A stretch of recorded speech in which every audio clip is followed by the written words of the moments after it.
Guys, welcome back to my YouTube channel. तो आपका स्वागत है फिर से मेरे चैनल में। मैं आज आपके लिए लेके आई हूँ सेमेस्टर जो हमारा 4th है उसका व्यवहारिक हिंदी की बुक का मैं आपके लिए फर्स्ट चैप्टर लेके आई हूँ जिसका नाम है व्यवहारिक हिंदी। तो चलिए जानते हैं इसके मेन पॉइंट क्या क्या है। मैं आपको बताती हूँ। इस जो फर्स्ट चैप्टर का नाम है इसका नाम है व्यवहारिक हिंदी। तो इसमें मेन पॉइंट हम करेंगे। मनुष्य एक सामाजिक प्राणी है। उसने जैसा देखा वैसा कह दिया एवं लिख दिया। व्यवहारिक हिंदी को कामकाजी हिंदी, प्रक्रियात्मक हिंदी तथा प्रयोजनमूलक हिंदी भी कहा जाता है। व्यवहारिक हिंदी का प्रयोग रोज़मर्रा के जीवन में प्रयुक्त होने वाली हिंदी से नहीं है, बल्कि यह प्रयोजन के आधार पर किसी विशेष प्रयोजन के लिए प्रयोग की जाने वाली भाषा भी है। और ये अब व्यवहारिक हिंदी में विशिष्ट शब्दावली का प्रयोग किया जाता है, वहीं सामान्य भाषा में अनौपचारिक का भाव होता है। और फिर संविधान की 8वीं अनुसूची की अधिसंख्यक भाषाएं हिंदी के ही समान साहित्य दृष्टि से संपन्न है। और फिर हमारा यहाँ पे जो मतलब इसके पार्ट्स हैं जिनमें से प्रमुख रूप निम्नलिखित है। इसमें हमारे पार्ट्स हैं ये। हमारा फर्स्ट पार्ट ये है वाणिज्यिक और व्यापारिक हिंदी। व्यापारिक हिंदी मध्यकाल से लेकर आज तक संपर्क भाषा के रूप में कार्यरत है। और फिर है वैज्ञानिक एवं तकनीकी हिंदी। वैज्ञानिक एवं तकनीकी हिंदी से तात्पर्य विज्ञान के विविध क्षेत्रों में प्रयुक्त हिंदी से है। और फिर जो है इसके ये देखिए, इन विषयों का साहित्य सामान्य निम्नलिखित माध्यमों में उपलब्ध है। पुस्तकों के रूप में विज्ञान शोध पत्रों तथा शोध पत्रिकाओं के रूप में कोशों तथा विश्वकोशों के रूप में जनसंचार के माध्यम से। अब हम दूसरी साइड देख लेते हैं। और यहाँ पे लिखा है कि कोई भी भाषा कार्यालयीय भाषा हो सकती है। इस कारण अलग अलग प्रदेशों और देशों के कार्यालयों में अलग अलग भाषाएं कार्यालयीय भाषा के रूप में प्रयोग की जाती है। जैसे महाराष्ट्र में मराठी, केरल में मलयालम, जापान में जापानी, रूस में रूसी भाषाएं कार्यालयीय भाषा के रूप में प्रयोग की जाती है। फिर यह कार्यालयों में जहां एक और व्यवहारिक हिंदी का प्रयोग बड़ा है, वहीं दूसरी ओर कार्यालयीय भाषा के रूप में इसकी अपनी परिभाषा, शब्दावली, पद रचना और वाक्य विन्यास का भी विस्तार देखा जा सकता है। फिर यहाँ पे बैंकों में प्रयोग होने वाली हिंदी, अर्थ एवं स्वरूप। इसमें जो है यहाँ पे नहीं है, लेकिन मैं आपको बता देती हूँ। यहाँ पे इसकी जो है बैंकों में कौन सी प्रयोग होती है, यहाँ पे सामने लिखा हुआ है। आधुनिक परिवेश में बैंक से संबंधित अनेक कार्य राजभाषा में हो रहे हैं।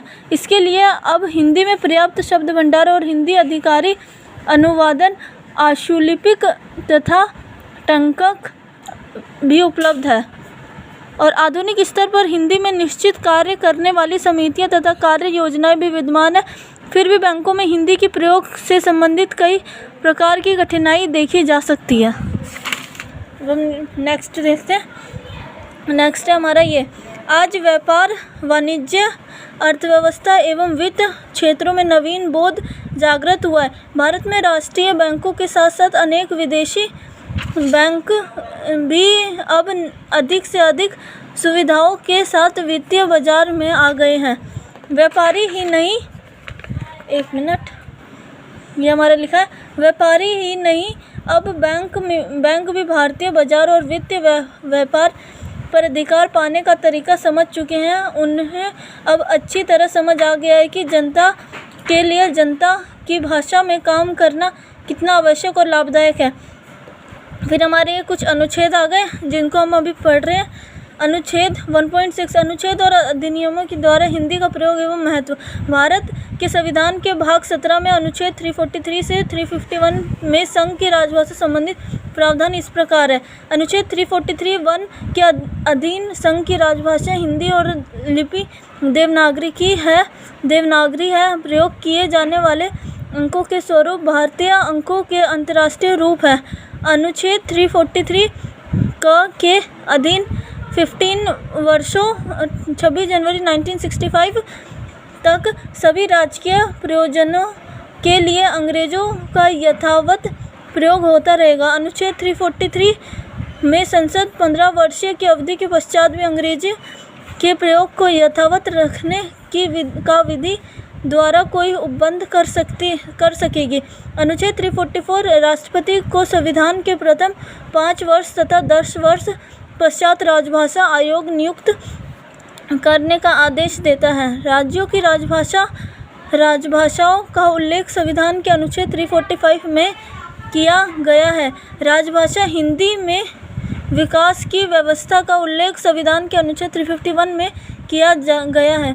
इसके अनुसार संघ का यह कर्तव्य होगा कि वह हिंदी भाषा का प्रसार बढ़ाए, उसका विकास करे, ताकि वह भारत की सामाजिक संस्कृति के सभी तत्वों की अभिव्यक्ति का माध्यम बन सके और उसकी प्रकृति में हस्तक्षेप किए बिना हिंदुस्तानी और 8वीं अनुसूची में विनिर्दिष्ट भारत की अन्य भाषाओं के प्रयुक्त रूप, शैली और पदों को आत्मसात करते हुए और जहाँ आवश्यक हो या वांछनीय हो वहाँ उसके शब्द भंडार के लिए मुख्यतः संस्कृत और गोंडा अन्य भाषाओं से शब्द ग्रहण करते हुए उसकी समृद्धि सुनिश्चित करें।